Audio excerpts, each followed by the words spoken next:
cela que vous voyez les pays européens, la France, les Italiens, les Portugais, etc., se sont réunis après près de 60 ans. Ils ont créé l'euro, qui a été mis en place depuis 1999. Et puis, en 2002, l'euro a été mis en circulation. C'est ça. La monnaie est très, très, très importante. C'est la daba d'une nation. Vous lui enlevez ça, vous n'avez pas d'économie. Nous avons une économie de subsistance. Ça veut dire quoi? Que nous allons vendre du café cacao pour venir faire des trucs élémentaires qu'on n'arrive même pas à faire depuis 1960.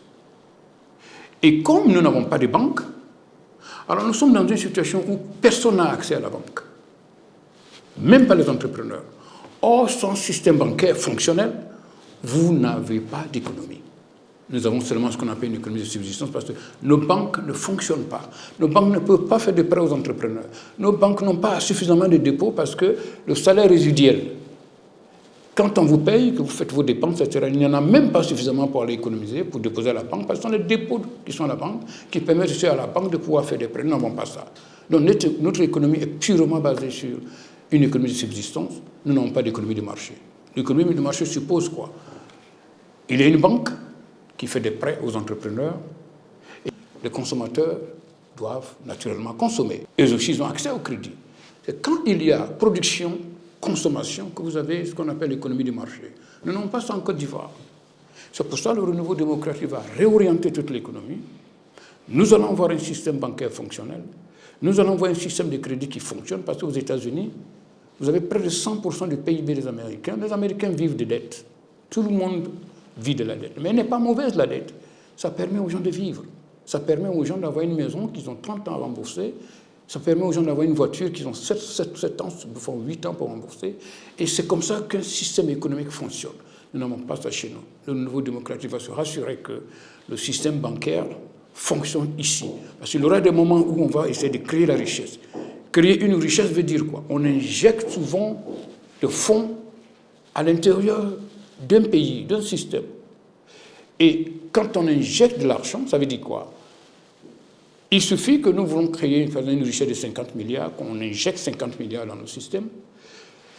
Très souvent, les gens ont tendance à créer la monnaie beaucoup plus que la valeur de l'économie. C'est pour cela que vous avez souvent une hyperinflation.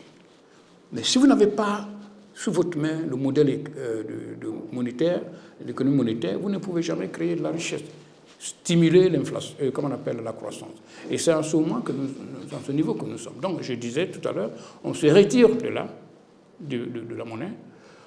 On n'a plus besoin de Français comme étant des administrateurs, parce que le conseil d'administration dans les 3 banques qu'ils ont créées, la BCA, la BA et le Comore, ils sont toujours présents et ils ont toujours le droit de veto. Nous n'en voudrons plus.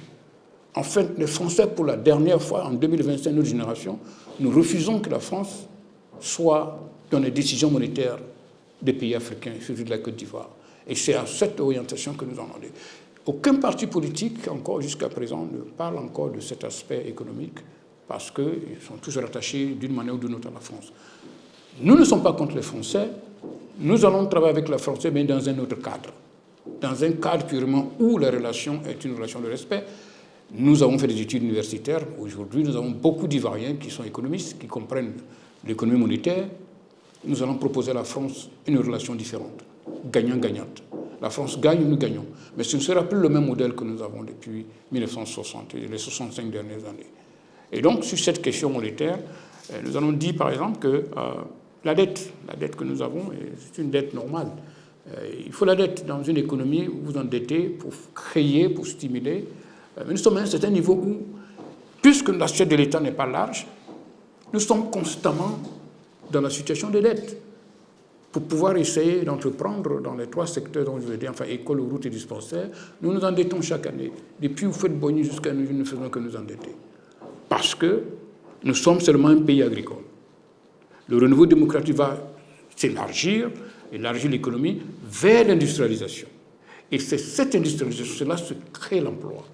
Aujourd'hui, quand nous avons un boom économique, par exemple, un boom immobilier, nous enrichissons ceux avec qui nous achetons souvent des biens d'équipement. Eh bien, il est grand temps qu'on les produise ici en Côte d'Ivoire. Le réfrigérateur, les climatiseurs, les ventilateurs, les cuisinières, ce sont des vieilles technologies. Elles se vendent clé en main. Si les Français ne nous vendent pas ça, les Japonais vont nous vendre, les Coréens du Sud. C'est les vieilles technologies qu'il faut forcément que nous en produisons ici en Côte d'Ivoire, ce qui va nous permettre de faire des économies de devises, ce qui va nous permettre de créer de l'emploi, et en créant de l'emploi et ces industries qui vont payer des impôts à l'État de Côte d'Ivoire, alors l'État de Côte d'Ivoire aura la capacité maintenant de baisser les impôts. Et c'est comme ça qu'on peut corriger la cherté de la vie. Sinon, depuis Houphouët-Boigny, en passant par Bédier, en passant par le président Guèye, le président Gbagbo et le président Ouattara, on a toujours parlé de cherté de la vie. Et en fait, qu'est-ce que c'est? C'est quand le prix du tout augmente. Mais l'État de Côte d'Ivoire ne peut pas lutter contre ça. Parce que l'État de Côte d'Ivoire a une assiette très maigre, très faible. Elle est obligée de passer à la fiscalité pour pouvoir essayer de remplir son assiette et faire les dépenses que nous connaissons sur les 3 secteurs dont je vous ai dit.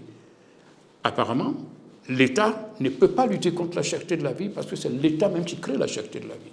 Et c'est tout ça qu'il faut qu'on en parle. Parce que si on ne maîtrise pas l'économie, on ne maîtrisera absolument rien. On ne pourra pas créer de l'emploi pour cette jeunesse. On en parle, création d'emploi, depuis que nous étions jeunes dans les années 60 jusqu'à aujourd'hui. On n'a toujours pas créé de l'emploi pour la jeunesse. C'est-à-dire, on espère, on propose, on leur dit attendre, mais rien. On ne pourra pas le faire, il faut être honnête. Ce modèle économique, si nous restons encore là-dedans, nous n'allons pas nous en sortir. Il ne s'agit pas de changer les personnes à la tête du système économique. Parce que plus vous les changez, vous avez le même système, vous allez avoir les mêmes résultats. C'est le modèle qu'il faut changer, ce n'est pas les gens qu'il faut changer à la tête du système économique. Et c'est dans ce cadre que le renouveau démocratique se distingue un peu de tous les autres partis politiques, parce que nous, notre objectif, c'est de rompre avec le modèle français que nous connaissons, qui nous a été institué depuis 1945 et dont nos chefs de l'État ont signé, nos chefs de l'État africains, je veux dire, ont signé cet accord de 1959 qui encore aujourd'hui existe. Nous n'allons pas le reconnaître. Il a été signé en 1959, le pays n'était pas indépendant. Notre génération n'allons pas reconnaître ces 11 accords. Purement et simplement, l'économie monétaire, nous en avons besoin sans la France. La France ne fera pas partie de nos négociations parce que l'éco, vous voyez, la France encore fait partie de l'éco. Nous n'en voudrons plus.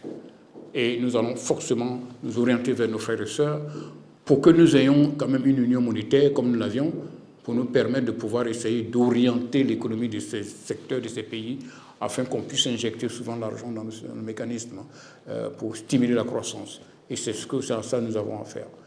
Et concernant même cette politique économique, il est très difficile pour nous de comprendre que dans les mines, nous faisons des découvertes, par exemple, en pétrole, en or.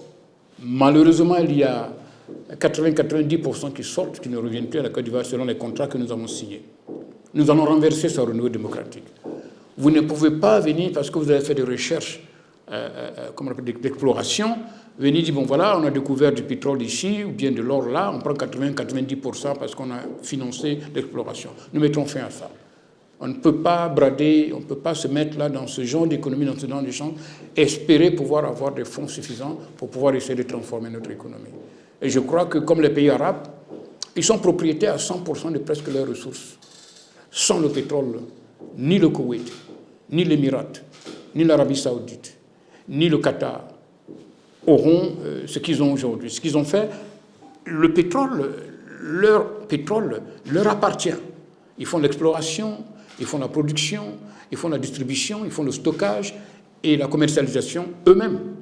Et donc tout reste. C'est pourquoi ils ont pu éliminer la pauvreté dans ces pays. Sinon, c'était des pays désertiques où il n'y a ni eau, ni possibilité comment on appelle, agricole. Alors c'est le pétrole qui leur a permis de tout. Donc ce sont des ressources qui doivent revenir à la nation, qui doivent revenir aux citoyens. Il n'y a vraiment pas de raison que nos gouvernements continuent de signer des contrats où 80-90% de nos ressources sortent parce que quelqu'un a tout simplement financé l'exploration. Et ça, le renouveau démocratique mettra fin à ça. Si nous ne faisons pas ces modèles, ces changements, alors ça veut dire que nous allons perpétrer notre pauvreté. La pauvreté ne va jamais partir de ce continent, ni de la Côte d'Ivoire, ni d'aucun pays africain francophone.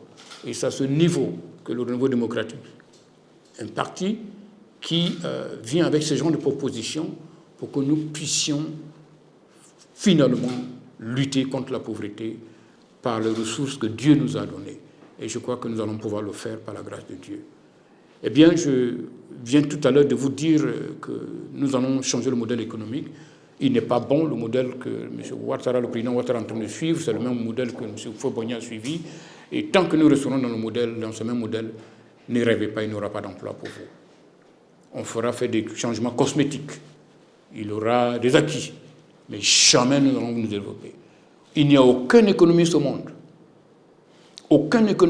qui va prendre à la loupe l'économie de la Côte d'Ivoire, vous dit dans 10, 20, 30, 40 ans, vous allez vous développer. Ce n'est pas possible avec le modèle que nous avons. Alors nous allons partir d'une 360 degrés, nous allons dévier de ce modèle, et puis essayer de changer l'économie pour nous permettre de pouvoir transformer ce pays, développer ce pays en moins d'une génération. Je vous remercie.